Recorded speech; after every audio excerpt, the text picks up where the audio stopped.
आखिर क्यों जया प्रदा जैसी खूबसूरत हीरोइन को 3 बच्चों के बाप से शादी करनी पड़ी और उस पति ने ही उनकी जिंदगी नरक बना दी? मैं शादी नहीं कर सकती।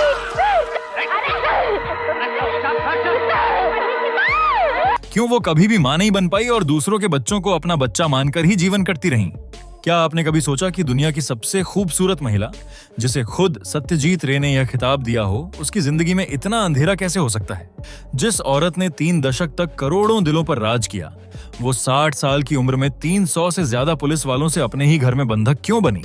और कैसे वो राजनीति का ऐसा गंदा शिकार बनी जिसने उनके चरित्र की धज्जियां उड़ा दी? क्या हुआ जब सड़कों पर उनकी अश्लील तस्वीरें चिपकाई गईं और घर घर जाकर उनके गंदे और अश्लील सीडी कैसेट बांटे गए? दोस्तों, आज हम बात करेंगे उस औरत की जिसकी जिंदगी किसी भी डार्क थ्रिलर फिल्म से ज्यादा दिल दहला देने वाली है। आंध्र प्रदेश के राजमुंदरी शहर में गोदावरी नदी के शांत किनारों के बीच 3 अप्रैल 1962 को एक बच्ची का जन्म हुआ जिसका नाम रखा गया ललिता रानी। राजमुंदरी अपनी कला, संगीत और साहित्य के लिए जाना जाता है और शायद इसी माटी ने इस बच्ची के भीतर कला का वो बीज बोया जो आगे चलकर एक विशाल वृक्ष बन गया। उनके पिता कृष्ण राव तेलुगु फिल्मों के फाइनेंसर थे, तो घर में हमेशा फिल्मों और कलाकारों का आना जाना लगा रहता था। मां नीलावाणी एक साधारण, धार्मिक और संस्कारी गृहिणी थीं, जिन्होंने ललिता को जमीन से जुड़े रहना सिखाया। लेकिन इस साधारण मां की एक असाधारण खूबी थी, वो अपनी बेटी की प्रतिभा को पहचानती थी। बचपन से ही ललिता की आंखों में एक अजीब सी चमक थी, उनके पांवों में एक नैसर्गिक लय थी। मां ने बहुत कम उम्र में ही उन्हें शास्त्रीय नृत्य और संगीत की कड़ी ट्रेनिंग दिलाना शुरू कर दी। एक मध्यम वर्गीय घर में यह सब कोई आसान फैसला नहीं था, लेकिन नीलावाणी जानती थीं कि उनकी बेटी में कुछ खास है। सुबह 4 बजे उठकर रियाज, फिर स्कूल, यही थी छोटी ललिता की दिनचर्या। तेलुगु मीडियम स्कूल में पढ़ने वाली यह शर्मीली लड़की क्लास में तो चुप रहती थी, लेकिन जब मंच मिलता था तो सब कुछ बदल जाता था। जिंदगी का सबसे बड़ा मोड़ तब आया जब ललिता महज 13 साल की थी। अपने स्कूल के वार्षिक फंक्शन में उन्होंने एक ऐसा डांस परफॉर्मेंस दिया कि देखने वालों की आंखें फटी की फटी रह गईं। दर्शकों में उस दिन एक जाने माने तेलुगु फिल्म निर्माता तिलक भी मौजूद थे। उनकी पारखी नजरों ने मंच पर थिरकती इस बच्ची में एक भावी सुपरस्टार को पहचान लिया। बिना देर किए उन्होंने परिवार के पास फिल्म का ऑफर भेज दिया। परिवार हिचकिचाया, लेकिन अंततः हाँ कर दी और इस तरह 1974 में आई फिल्म भूमि कौसम में ललिता रानी को महज 3 मिनट का एक डांस सीक्वेंस करने का मौका मिला। उस 3 मिनट के लिए उन्हें मिले सिर्फ 10 रुपए, लेकिन यही वो 10 रुपए थे जिन्होंने उस विशाल साम्राज्य की नींव रखी जिसकी कल्पना उस वक्त किसी ने नहीं की थी। निर्देशकों ने उस दिन उस बच्ची का नाम बदल दिया। ललिता रानी हमेशा के लिए बन गई जया प्रदा। 3 मिनट के उस डांस ने साउथ फिल्म इंडस्ट्री में एक खामोश तहलका मचा दिया था। निर्देशक और निर्माता उनके पीछे पड़ गए। जब वो महज 17 साल की थीं, तब तक वो कोई बाल कलाकार नहीं बल्कि साउथ सिनेमा की एक स्थापित सुपरस्टार बन चुकी थीं। उनका नाम किसी भी फिल्म के ब्लॉकबस्टर होने की सबसे बड़ी गारंटी बन गया था। एन.टी. रामाराव, जिन्हें तेलुगु सिनेमा का भगवान माना जाता था, Akkineni Nageswara Rao, mega star Chiranjeevi, style icon Rajinikanth और अभिनय के सम्राट कमल हासन, इन सब के साथ उनकी जोड़ी रुपहले पर्दे पर जादू बिखेरती थी। के बालचंद्र जैसे महान निर्देशक ने उनके हुनर को पहचाना और अंतुलिनी कथा में मुख्य भूमिका दी, जिसने उनके करियर को आसमान पर पहुंचा दिया। दक्षिण भारतीय सिनेमा में जब उनका डंका इस कदर बज रहा था, तो बॉलीवुड के दरवाजे उनके लिए अपने आप खुलने लगे। 1979 में उन्होंने हिंदी सिनेमा में कदम रखा फिल्म सरगम से। यह उनकी ही सुपरहिट तेलुगु फिल्म सिरी सिरी मुव्वा की हिंदी रीमेक थी। सरगम बॉक्स ऑफिस पर धमाका कर गई और जया प्रदा रातों रात पूरे उत्तर भारत में घर घर का नाम बन गई। उनके डफली डांस ने दर्शकों को दीवाना बना दिया, लेकिन इस चमक के पीछे एक बड़ी मुसीबत छुपी हुई थी। वो ठेठ तेलुगु भाषी लड़की थीं, हिंदी उन्हें बिल्कुल नहीं आती थी। सरगम में उन्हें जानबूझकर एक गूंगी लड़की का किरदार दिया गया था। धीरे खाऊं? धीरे कैसे खाऊं? खाने में इतना स्वाद है, रुका ही नहीं जाता। और जब फिल्म हिट हुई तो बॉलीवुड के क्रिटिक्स ने तंज कसा कि निर्देशकों ने उन्हें गूंगा इसलिए बनाया क्योंकि इस दक्षिण भारतीय लड़की को हिंदी का एक शब्द भी नहीं आता। जब उन्होंने हिंदी फिल्मों में डायलॉग वाले रोल करने शुरू किए तो उनकी आवाज को पेशेवर डबिंग आर्टिस्ट द्वारा डब किया जाता था। एक स्थापित सुपरस्टार होने के बावजूद अपनी ही शक्ल पर किसी और की आवाज सुनना, ये उनके स्वाभिमान के लिए एक गहरी ठेस थी। लेकिन यहाँ जया प्रदा का वो जुझारू किरदार सामने आया जो उन्हें बाकी सब से अलग बनाता था।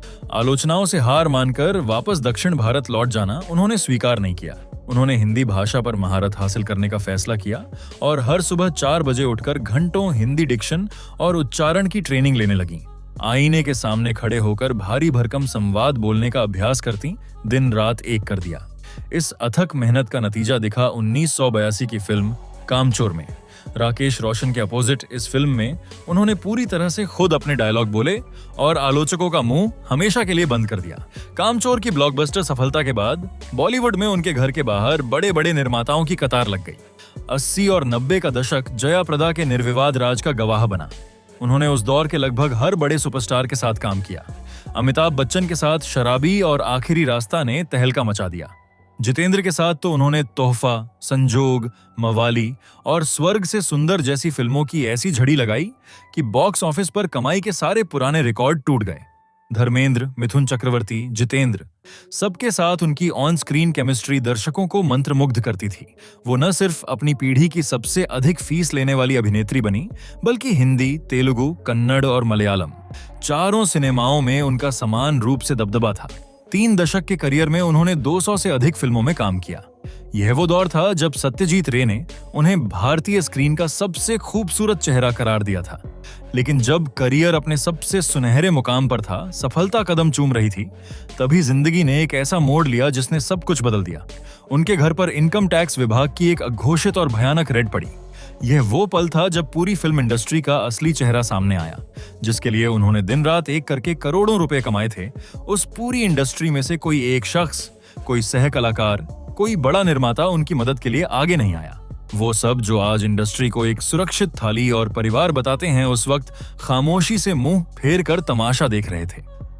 इसी घोर निराशा और अकेलेपन के दौर में एक इंसान फरिश्ते की तरह सामने आया, फिल्म निर्माता श्रीकांत नाहटा। उन्होंने न सिर्फ जया प्रदा को उस कानूनी और वित्तीय भंवर से निकाला, बल्कि मानसिक रूप से टूट चुकी, अपनों से धोखा खा चुकी जया को एक मजबूत भावनात्मक सहारा भी दिया। एक ऐसी औरत जो पर्दे पर देवी थी लेकिन असल जिंदगी में बिल्कुल अकेली थी, उसके लिए यह सहारा किसी डूबते को तिनके जैसा था। धीरे धीरे यह सहारा और आभार प्यार का रूप लेता गया, लेकिन यह प्यार कोई आम खुशनुमा प्रेम कहानी नहीं थी। श्रीकांत नाहटा पहले से ही चंद्रा नाहटा नाम की महिला से शादीशुदा थे और 3 बच्चों के पिता थे। ये सब जानते हुए भी भावनात्मक रूप से बेहद कमजोर पड़ चुकी और श्रीकांत के प्यार में गिरफ्तार जया प्रदा ने 22 फरवरी 1986 को उनसे गुपचुप तरीके से शादी कर ली। जैसे ही यह खबर मीडिया में लीक हुई, पूरे देश और फिल्म इंडस्ट्री में भूचाल आ गया। सबसे बड़ा विवाद इस बात पर था कि श्रीकांत ने जया से दूसरी शादी करने के लिए अपनी पहली पत्नी चंद्रा को तलाक नहीं दिया था। समाज ने उनके दशकों के कड़े संघर्ष, उनकी बेदाग छवि और उनकी कला को एक झटके में दरकिनार करते हुए रातों रात उनके माथे पर दूसरी औरत का कलंकित टैग लगा दिया।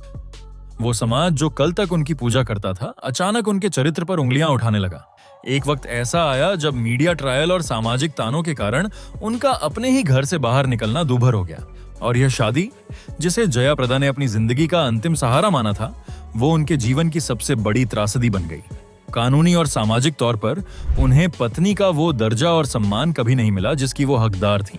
श्रीकांत अपनी पहली पत्नी चंद्रा और अपने बच्चों के साथ ही एक घर में रहते थे और जया को एक अलग घर में एकाकी और घुटन भरा जीवन जीने पर मजबूर होना पड़ा।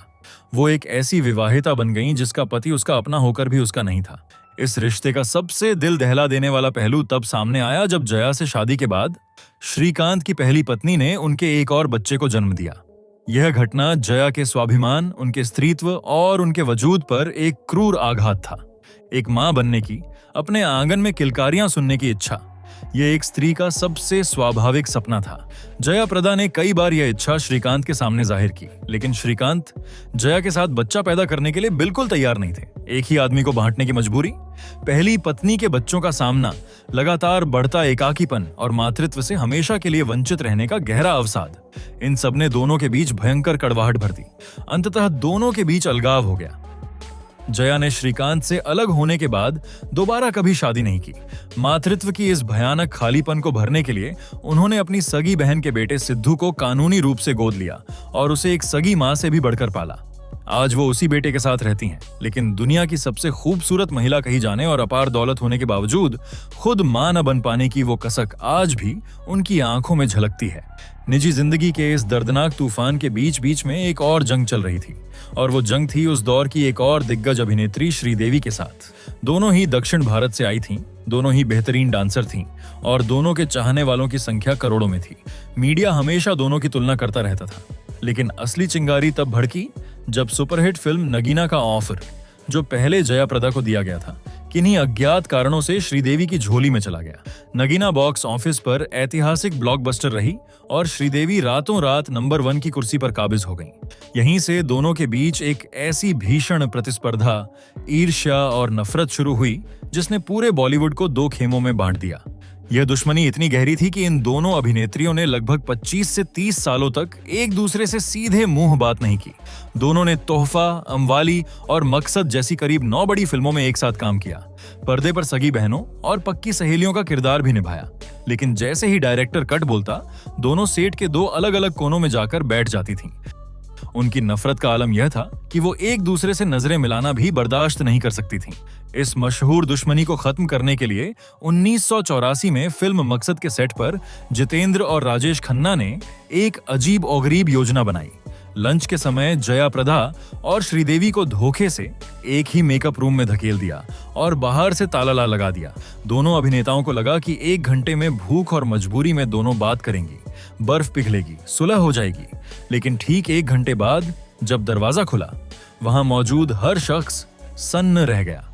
दोनों अभिनेत्रियां कमरे के 2 अलग-अलग कोनों में एक दूसरे की तरफ पीठ किए, बिना एक शब्द बोले, खामोश और जिद में बैठी थीं। यह शीत युद्ध आखिरकार 25 साल के लंबे अंतराल के बाद 2015 में तब थमा जब जया प्रदा ने बड़ा दिल दिखाते हुए पहल की और श्रीदेवी को अपने बेटे सम्राट की शादी में ससम्मान आमंत्रित किया। वहां दोनों दिग्गज अभिनेत्रियां पुरानी कड़वाहटों को भुलाकर हंसते हुए गले मिलीं।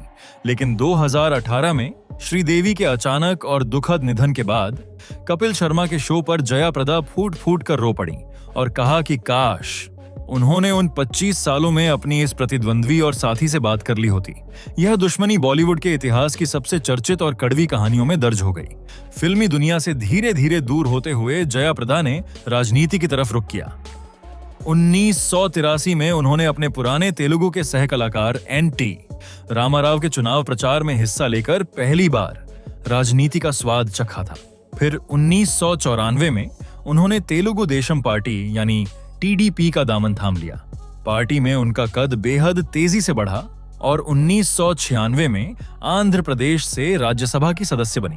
लेकिन चंद्रबाबू नायडू के नेतृत्व वाली पार्टी में गुटबाजी ने उनका मोहभंग कर दिया। इसी हताशा के दौर में उनकी मुलाकात दिल्ली के पावर ब्रोकर और समाजवादी पार्टी के कद्दावर नेता अमर सिंह से हुई।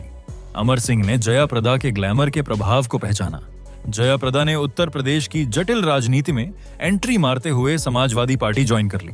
दक्षिण की एक गैर हिंदी भाषी ग्लैमरस अभिनेत्री के लिए उत्तर प्रदेश जैसे राज्य के बेहद जटिल, जातिवादी और बाहुबलियों से भरे राजनीतिक मैदान में अपनी जगह बनाना असंभव सा काम था। लेकिन जया प्रदा ने इसे एक चुनौती की तरह लिया। मुलायम सिंह यादव के सानिध्य में उनका राजनीतिक ग्राफ तेजी से ऊपर चढ़ा और यहीं उनकी पहली मुलाकात रामपुर के दबंग मुस्लिम नेता आजम खान से हुई। शुरुआत में यही आजम खान थे जिन्होंने रामपुर की राजनीति में जया प्रदा का खुलकर समर्थन किया था। 2004 के लोकसभा चुनावों में समाजवादी पार्टी ने जया प्रदा को रामपुर लोकसभा सीट से अपना उम्मीदवार घोषित किया। रामपुर, जो नवाबों का शहर और पारंपरिक मुस्लिम राजनीति का एक अभेद्य किला माना जाता था, वहां जया प्रदा ने अपनी कड़ी मेहनत और अपने स्टारडम के दम पर इतिहास रच दिया। उन्होंने अपनी प्रतिद्वंद्वी और रामपुर राजघराने की बेगम नूर बानो को 85,000 से अधिक वोटों के भारी अंतर से धूल चटा दी। इस जीत ने पूरी दिल्ली और यूपी की राजनीति को चौंका दिया। 2009 में उन्होंने सभी विरोधों के बावजूद फिर से इसी सीट पर फतह हासिल की। लेकिन राजनीति का यह दस्तूर है कि साहब, जैसे जैसे आपका रसूख बढ़ता है, दुश्मनों की साजिशें भी बढ़ती जाती हैं। रामपुर में जया प्रदा के बढ़ते प्रभाव और अमर सिंह से उनकी नजदीकियों ने सबसे ज्यादा बेचैन किया आजम खान को। विवाद की असली चिंगारी तब भड़की जब पूर्व मुख्यमंत्री कल्याण सिंह को समाजवादी पार्टी के करीब लाया गया। जया प्रदा ने इस मुद्दे पर अमर सिंह का खुलकर समर्थन किया, जो आजम खान को बिल्कुल नागवार गुजरा। और फिर 2009 के लोकसभा चुनावों के दौरान यह वैचारिक तनाव एक व्यक्तिगत दुश्मनी में बदल गया। आजम खान और उनके समर्थकों ने एक महिला राजनेता के चरित्र हनन का वो घिनौना खेल खेला जो भारतीय राजनीति के सबसे काले पन्नों में दर्ज है। पूरे रामपुर शहर की दीवारों पर उनके फिल्मों के दिनों के अश्लील मॉर्फ्ड पोस्टर चिपकाए गए और फर्जी वीडियो सीडी घर घर बंटवाई गईं। एक वक्त ऐसा आया जब जया प्रदा के लिए अपने ही संसदीय क्षेत्र की सड़कों पर प्रचार करना किसी खौफनाक सपने से कम नहीं था। इस दौर में जब आजम खान खुलेआम उनके दुश्मन बन गए थे, तब केवल एक इंसान चट्टान की तरह उनके सामने ढाल बनकर खड़ा हुआ, अमर सिंह। जया प्रदा उन्हें राजनीति में अपना गॉडफादर और बड़ा भाई मानती थीं। हर साल राखी भी बांधती थीं, लेकिन इस पवित्र भाई बहन के रिश्ते को भी दुश्मनों ने नहीं बख्शा। जया प्रदा और अमर सिंह के अफेयर के झूठे और मनगढ़ंत आरोप लगाए गए। फर्जी तस्वीरें फैलाकर दोनों के चरित्र को तार तार करने की कोशिश की गई। आजम खान की वजह से पार्टी की आंतरिक राजनीति और दबाव इतना हावी हो गया कि 2010 में पार्टी विरोधी गतिविधियों का बेबुनियाद आरोप लगाकर जया प्रदा और अमर सिंह दोनों को समाजवादी पार्टी से हमेशा के लिए निष्कासित कर दिया गया। समाजवादी पार्टी से निकाले जाने के बाद जया प्रदा और अमर सिंह ने 2011 में अपनी खुद की नई राजनीतिक पार्टी राष्ट्रीय लोक मंच का गठन किया। उन्होंने सोचा जनता उनके साथ हुए अन्याय का बदला वोट से देगी, लेकिन 2012 के उत्तर प्रदेश विधानसभा चुनावों में सैकड़ों सीटों पर उम्मीदवार उतारने के बावजूद उन्हें पूरे राज्य में एक भी सीट पर जीत हासिल नहीं हुई। यह उनके राजनीतिक करियर का एक कमर तोड़ देने वाला झटका था। 2014 के लोकसभा चुनावों से पहले वो राष्ट्रीय लोकदल में शामिल हुई और बिजनौर सीट से चुनाव लड़ा, लेकिन फिर हार का सामना करना पड़ा। राजनीतिक वनवास का यह दौर बेहद लंबा और थका देने वाला था। इसके बाद 2019 के लोकसभा चुनावों से ठीक पहले उन्होंने भारतीय जनता पार्टी का दामन थामा। भाजपा ने उन्हें एक बार फिर रामपुर से उनके धुर और कट्टर विरोधी आजम खान के खिलाफ उतारा, जिससे उनकी पहले ही व्यक्तिगत दुश्मनी रह चुकी थी। ये चुनाव केवल एक राजनीतिक लड़ाई नहीं थी, यह एक आत्मसम्मान की जंग थी। इसी चुनाव के प्रचार के दौरान उन पर आजम खान के समर्थकों द्वारा सरेआम पत्थरबाजी हुई। उन्होंने अपनी जान पर हमले झेले, लेकिन बेशर्मी की सारी हदें तो चुनाव प्रचार के दौरान पार हो गईं, जब आजम खान ने एक सार्वजनिक रैली में मंच से हजारों की भीड़ के सामने जया प्रदा के लिए खाकी अंडरवियर जैसी अश्लील टिप्पणी की। आपको पहचानने में 17 बरस लगे। मैं 17 दिन में पहचान गया कि इनके नीचे का जो अंडरवियर है वो खाकी रंग का है। यह सुनकर पूरे देश में गुस्से की लहर दौड़ गई। इस बयान पर आजम खान के खिलाफ FIR दर्ज हुई, लेकिन जो जख्म जया प्रदा के जहन पर पड़ा वो शायद कोई कानून नहीं भर सकता। इस मानसिक उत्पीड़न का स्तर इतना भयानक था कि जया प्रदा को हर वक्त एसिड अटैक होने और अपनी जान जाने का खौफ सताने लगा था। हम लोग इसको रिपीट भी नहीं कर सकते, इसको वापस हम ये टिप्पणी किया करके हम मुंह से बोल भी नहीं सकते हैं। उस तरह की ज़बान इन्होंने इस्तेमाल किया है। एक टेलीविजन इंटरव्यू में दुनिया के सामने फूट फूट कर रोते हुए उन्होंने यह खौफनाक सच कबूला कि इस लगातार हो रहे चरित्र हनन ने उन्हें अंदर से इस कदर तोड़ दिया था कि कई बार उनके मन में अपनी जीवन लीला समाप्त कर लेने तक के ख्याल आने लगे थे। और अंत में 2019 के चुनाव में उन्हें आजम खान के हाथों हार का सामना करना पड़ा। लेकिन दुखों का अंत यहां नहीं हुआ। चुनाव आचार संहिता उल्लंघन के पुराने मामलों में कोर्ट के समन की अनदेखी पर उत्तर प्रदेश पुलिस ने उन्हें फरार घोषित कर दिया। और फिर आया उनकी जिंदगी का सबसे खौफनाक मंजर। उनके चेन्नई स्थित एक पुराने थिएटर के कर्मचारियों के ESI फंड के विवाद में उनके घर और संपत्तियों पर इनकम टैक्स और पुलिस की रेड पड़ी। 300 से अधिक हथियारों से लैस पुलिसकर्मियों ने उनके घर को पूरी तरह से घेर लिया और उनके ही घर में उन्हें बंधक जैसी स्थिति में डाल दिया। चेन्नई की एक अदालत ने इस मामले में उन्हें 6 महीने जेल की सजा और 5,000 रुपए का जुर्माना भी सुना दिया। एक भावुक इंटरव्यू में उन्होंने कहा कि इस पूरी व्यवस्था, मुकदमों और राजनीति ने उन्हें शारीरिक, आर्थिक और मानसिक रूप से पूरी तरह खोखला कर दिया है। सत्यजीत रे द्वारा भारतीय स्क्रीन का सबसे खूबसूरत चेहरा कहलाने वाली मासूम ललिता रानी अदालतों के चक्कर काटती, पुलिस छापों का सामना करती और राजनीतिक मंचों पर सरेआम गालियां सुनती। उनकी जिंदगी किसी भी सुपरहिट फिल्म की तरह प्यार, शोहरत, धोखों, आंसुओं और एकाकीपन से भरी रही है। लेकिन इन सब के बावजूद वो एक ऐसी मजबूत और जिद्दी महिला हैं जिसने तमाम तूफानों के आगे कभी हमेशा के लिए घुटने नहीं टेके। शोहरत की कीमत असल में कितनी भारी होती है, जया प्रदा की जिंदगी इसका सबसे दर्दनाक और जीता जागता सबूत है।